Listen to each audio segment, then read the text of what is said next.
Bonjour à tous. Malgré mes titres, je suis toujours professeure de français depuis 26 ans. Donc je vis tous les jours les soucis et les joies du métier. L'enseignement du français et en français dans la région, ça se porte bien ou non, ça dépend vraiment des pays. Par exemple, le nombre d'apprenants de français semble être stable. Au Vanuatu, il y a un statut spécial, ou au Laos encore, parce qu'il y a le français comme langue vivante. Ce nombre augmente légèrement en Chine ou en Thaïlande, mais diminue progressivement au Cambodge, au Vietnam et catastrophiquement en République de Corée, selon les chiffres donnés par notre collègue hier. Pourquoi cette situation? Tout le monde sait pourquoi. Il y a d'abord la mondialisation avec le rôle renforcé de l'anglais. Il y a aussi un choix politique linguistique dans le pays. Par exemple, le Vietnam est entré dans l'ASEAN et donc il y a un grand projet national de langue étrangère qui favorise beaucoup l'anglais parce que c'est la langue commune de la communauté de l'ASEAN. Il y a aussi à côté de cela le choix des parents. Ils veulent envoyer leurs enfants dans des pays anglophones ou francophones, ou même vers le Japon ou vers la Chine. C'est le choix des parents. Et il y a encore au niveau universitaire des crises d'emploi francophones, parce que même les entreprises francophones, françaises ou belges, recrutent en anglais. C'est une réalité à laquelle nous devons faire face. Et donc, qu'est-ce que nous devons faire? À mon avis, il est temps de réagir ensemble pour adopter des stratégies ou des plans d'action adaptés à cette situation. Je suis toujours pessimiste comme mes collègues au département de français. On se dit, on peut toujours faire quelque chose et ces choses sont aidées par des opérateurs francophones.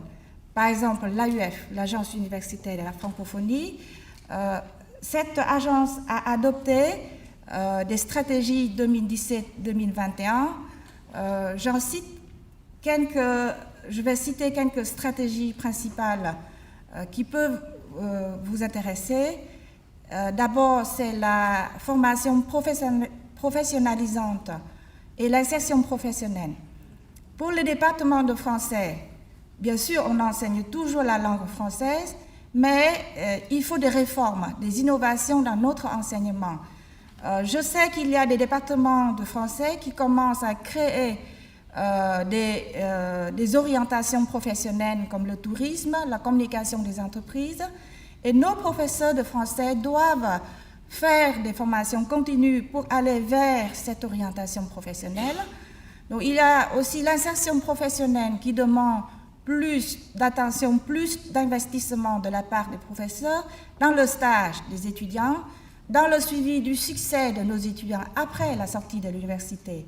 Qu'est-ce qu'un département de français peut donner comme emploi à nos étudiants? Ça se trouve au cœur de nos préoccupations.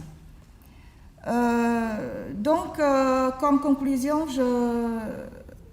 et puis pour l'AUF, il y a aussi un autre aspect, un autre volet d'action très important, c'est la démarche qualité appliquée à tous les niveaux. En haut, c'est la gouvernance. Ensuite, il y a la formation, la recherche de qualité. Il y a pour le moment 4 guides démarche qualité. Guide pour le plan de développement stratégique d'une école, d'une institution. Guide de démarche qualité appliquée à la formation niveau licence et master. Le 3e guide, c'est pour le niveau pour la formation doctorale. Et le 4e guide, c'est pour la recherche. J'ai en main ces 4 guides que je vais transmettre au secrétariat de la FIPF, mais vous pouvez aussi télécharger en ligne. Je vais vous donner l'adresse. Mais il faut quand même une formation parce que chaque guide est épais comme ça et c'est pas mal compliqué. Il faut être formé à l'emploi comme tout type de machine ou appareil ou mécanisme, vous voyez. Mais une fois que vous êtes bien formé à utiliser ces guides, je crois qu'on peut maintenir la qualité dans nos filières universitaires francophones à tous les niveaux et cela va être prometteur pour nos étudiants et nos élèves.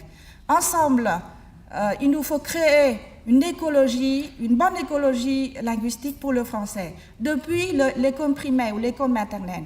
Imaginons, nous pouvons offrir à nos enfants un bon enseignement de langue au niveau primaire, secondaire et ensuite au niveau universitaire.